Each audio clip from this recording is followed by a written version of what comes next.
এটা বাক্সপুরম গাঁও দেখাত বহুত সুন্দর সবে মিল্লা জুল্লা তাহে আজকের দিনটা কি সুন্দর দেখাত বিরারি ভাল লাগতেছে মনটা ভর্তি লাগতেছে আজকের দিনটা দেখতে গেরা হিরেন্দ্র বাড়িতে অল্প বুঝা সুইটা আই গিয়া এই তো কি হিরেন্দ্র বাড়ি ফাইলছি হিরেন্দ্র ডাক দি হিরেন ও হিরেন বাড়িতে আসো কে হে কে ও মধুরাম হ্যাঁ বলো কে লেগে ডাকতেছিলা চলো আজকে দিনটা ভালো আছেন ভাবতেছিলাম আমার শহর বাজাইতাম তোমার লইয়া ঘুরে ফিরে আইগা কিছু একটা লইয়া আইগা বহুত দিন ধরে শহর বাজাই না জানি তো আমাদের কি প্রবলেম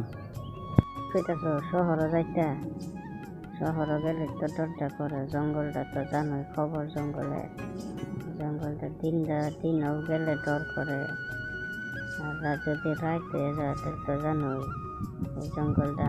বাইক ঘুরে আন যাইত না কাম শেষ গেলেও দিনে ঘুরে আন লাগবো কারণ জানিস তো মানুষে কি কয় আমরা তো নিজে দেখছি না মানুষের শোনার মধ্যে জঙ্গলটা বহুত ভয়ানক একটা চুলার নিতে হয় মানুষের হলে সারে না ডাইরেক্ট শেষ করে এটা সেই জঙ্গল রাতে বহুত ভয়ানক আওয়াজ হয় এই কারণে মানুষ আজ ফিরে আয় এই জঙ্গলটা আমরা এটা হচ্ছে দীপক মধুরমের বন্ধু বুড়ে বুড়ে ভাবতেছে কতদিন ধরে মধুরমের বাড়ি যাই না কইতে থাকে জায়গা চলো তারপরে যাই যে মধুরমের বাড়িতে চিনেন না আচ্ছা যাই যেতে যেতে জিগায় যাই আমরা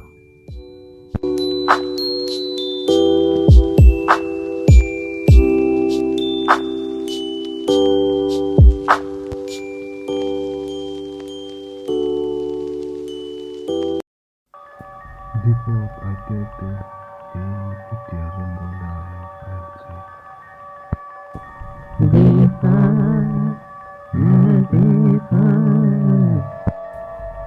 এটা হে কাছের থেকে কি আমার নাম ছেলেটা হয় আমার নাম দুরিয়া দীপকের আরেকটু সঙ্গে আসছে তখন করে দেবে কি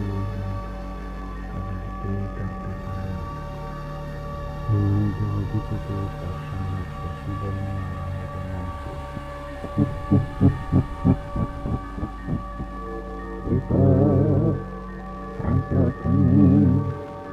কতদিন ধরে রাস্তাদার ফিরে মানুষ চায় না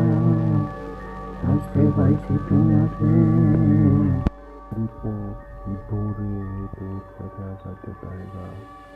কিন্তু জায়গাতে ব্যবহার করে না ওই জায়গাতে একারে আমার হাতে আজকে তোমার বাস্তবী না তুমি কাঁদে যেতে পারবা না কি মজা